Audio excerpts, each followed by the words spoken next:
आज हम लेके आए एसपी महाराष्ट्र बोर्ड का SP chapter number sources of corporate finance. अब देखो इस चैप्टर्स में आप लोग को कौन सा क्वेश्चन आइपिंग है, कौन सा क्वेश्चन आने वाले हैं बोर्ड एग्जाम में, तो हम इसमें भी बताएंगे। और इसके पहले हमने चैप्टर 1 में बताया 2 ही क्वेश्चन इंपॉर्टेंट थे। अब इसमें हम आपको बताएंगे कितने क्वेश्चन इंपॉर्टेंट है और कौन से क्वेश्चन बोर्ड एग्जाम में लिखना है। तो देखिए सबसे पहले इस चैप्टर्स में सोर्स क्या है, सोर्स क्या होता है। अब सोर्स के बारे में डिस्कस करेंगे कि what do you mean by source.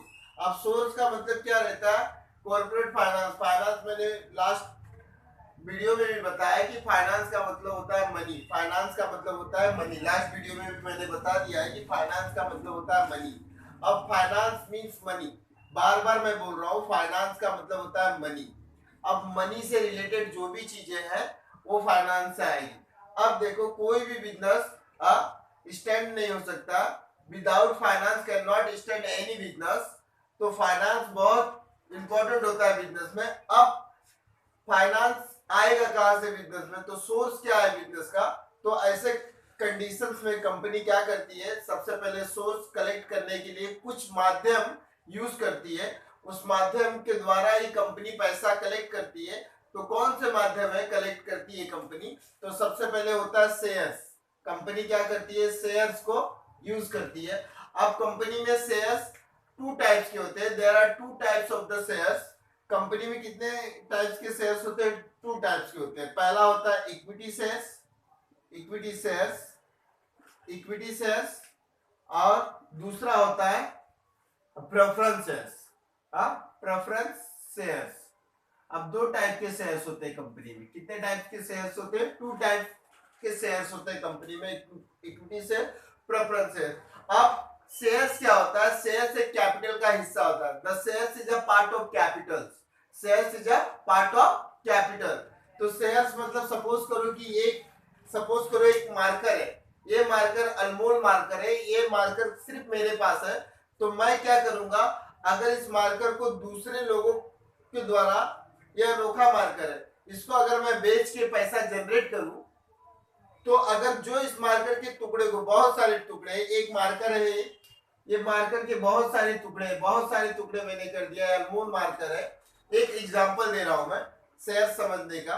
तो ये मेरा ये साधन है, ये मेरा एक कैपिटल मतलब मेरा एक अर्निंग है। तो मैं इस कैपिटल के बहुत सारे हिस्से कर दिया, इसके मार्कर के, तो इसके बहुत सारे टुकड़े कर दूं, और इस टुकड़े को मैं 2 पार्ट्स में कर दूं, एक इक्विटी शेयर्स और एक प्रेफरेंस शेयर्स, एक इक्विटी शेयर्स और एक प्रेफरेंस शेयर्स में। तो अगर मैं शर्त रखूं कि इक्विटी जो खरीदेगा और प्रेफरेंस जो खरीदेगा, इन दोनों में क्या डिफरेंट है ये मैं बताऊंगा। आप लोग को बेसिक से मैं बता रहा हूं कि क्या होता है शेयर्स। अब शेयर्स में देखो, एक shares is a part of capital, एक हिस्सा है। कंपनी क्या करती है, पैसा कलेक्ट करने के लिए शेयर को इशू करती है मार्केट में, और पैसा जनरेट करती है, उसी पैसे से बिजनेस करती है। और जो प्रॉफिट हुआ तो इन इक्विटी शेयर्स में और प्रेफरेंस शेयर्स में बांट देती है। तो मैं बताना चाहूंगा कि कंपनी में वो 2 चीजें कौन से इंपॉर्टेंट है। अब शेयर्स उतने पूछे नहीं जाते बोर्ड एग्जाम में, बोर्ड एग्जाम में पूछे जाते हैं इक्विटी शेयर्स और प्रेफरेंस शेयर्स। अब सोच के चलो कि इक्विटी क्या होता है और प्रेफरेंस शेयर्स क्या होता है। इन्हीं 2 पे क्वेश्चंस पूछेगा, या फीचर, या डिस्टिंक्ट बिटवीन, या डिफरेंसेस, या ट्रू एंड फॉल्स, या मैक ऑब्जेक्टिव्स, या ट्रू एंड फॉल्स, या फिलिंग द ब्लैंक्स में आप लोग को पूछेगा। तो इसी में क्वेश्चंस पूछेगा, तो ये आप लोग समझ लो, आराम से पास हो जाओगे। तो इक्विटी शेयर्स और प्रेफरेंस शेयर्स क्या होता है। अब what do you mean by equity, what do you mean by preference shares. अब इक्विटी शेयर्स कंपनी का एकलौता वो शेयर्स होता है जो इक्विटी शेयर्स को खरीद ले वो मालिक हो जाएगा, और जो प्रेफरेंस शेयर्स में मालिक नहीं होता है रे बाबा। प्रेफरेंस शेयर जो पैसा देने वाला, पैसा लगाएगा, उसको फिक्स रेट से डिविडेंड मिलेगा।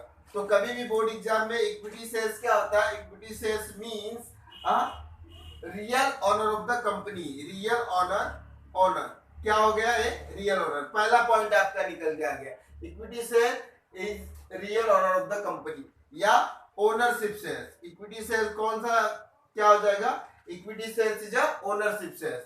और प्रेफरेंस शेयर्स में आप क्या लिख दोगे, not a ownership, not a ownership share, ship shares. तो ये आप लोग लिख सकते हो। पहला पॉइंट हो गया। डिफरेंसेस में भी आपको काम आ जाएगा और फीचर्स में भी काम आ जाएगा। तो इक्विटी शेयर्स एक रियल मालिक होता है कंपनी में। इसका दायित्व यही होता है कि रियल मालिक होगा। जब भी कंपनी बंद होगी तो सबसे पहला हिसाब किताब इसका होगा और ये बाद में जो बचा कुचा रहेगा वो लेके जाएगा। तो इसमें मैं आप लोग को बताऊंगा कि इसमें क्या करना है। अब देखो इसमें और इसमें क्या डिफरेंट है। जब ये रियल मालिक हो गया तो सारा डिसीजन ये लेगा। सारा डिसीजन कौन लेगा? ये लेगा। तो ये रिस्क बियरिंग है। तो ये रिस्क, मोर रिस्क, इसको क्या लिख सकते हो आप लोग? More risk, more risk. Equity shares more risk. और इसमें क्या लिख सकते हैं? Less risk, less risk. Risk का काम इसमें क्या रहेगा? कम रहेगा। और इसको डिविडेंड मिलता है फिक्स रेट से। प्रेफरेंस है, इसको क्या मिलता है? टैग मिलता है, फिक्स रेट से डिविडेंड मिलता है। ये पहला पॉइंट हो गया। दूसरा पॉइंट है, तीसरा पॉइंट, इसको क्या मिलेगा? Fix rate of dividend. Fix rate से डिविडेंड मिलता है। इसको क्या मिलता है? फिक्स रेट से। और इसको फ्लक्चुएटिंग रेट से डिविडेंड। अब डिविडेंड क्या होता है? टोटल प्रॉफिट पे होने वाले लाभांश को ही डिविडेंड बोलते हैं। तो अब इसको फ्लक्चुएटिंग रेट क्या मिलेगा? फ्लक्चुएटिंग रेट से मिलेगा। इसको कौन से रेट से मिलेगा? फ्लक्चुएटिंग रेट से इसको मिलेगा। इसको डिविडेंड कैसा मिलेगा? फ्लक्चुएटिंग रेट से मिल जाएगा। इसको डिविडेंड कौन से रेट से मिल जाएगा? देखो इसको डिविडेंड आप लोग को हमेशा कौन से रेट से मिल जाएगा? फ्लक्चुएटिंग रेट से। तो ये लिख लेना पॉइंट तुम लोग, फ्लक्चुएटिंग रेट से मिलेगा, फ्लक्चुएटिंग रेट से। तो ये ध्यान में रख लेना कि इसको डिविडेंड हमेशा फ्लक्चुएटिंग रेट से मिलता है और इसको फिक्स रेट से मिलता है हमेशा बोर्ड एग्जाम में। ये तीन पॉइंट हमेशा।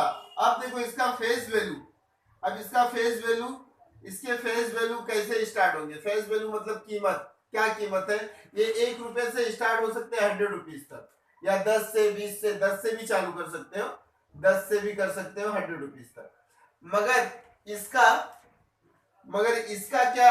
क्या रहता है? इसका हमेशा फेस वैल्यू, कीमत, इसका फेस वैल्यू हमेशा क्या रहता है? 100 रुपीज, 100 रुपीज।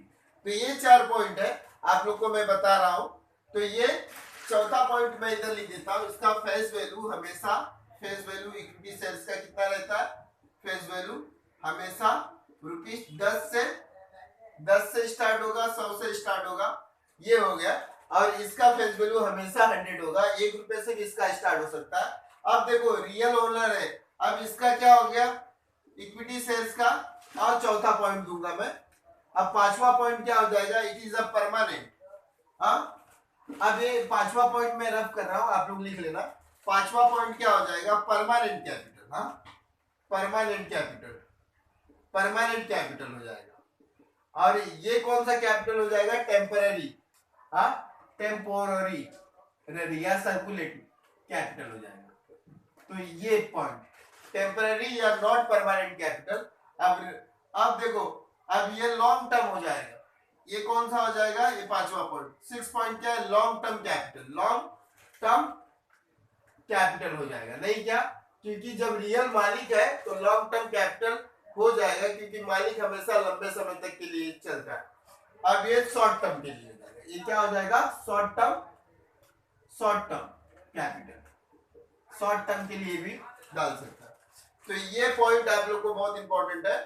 तो ये शॉर्ट टर्म, लॉन्ग टर्म, ये पॉइंट बहुत इंपॉर्टेंट है, आप लोग को बार बार कहता हूं। फिर इसके बाद 7वां पॉइंट लिख सकते हो कि अगर ये मालिक है तो ये बोनस इशू करेगा। बोनस इशू का राइट्स किसको रहेगा? इसको।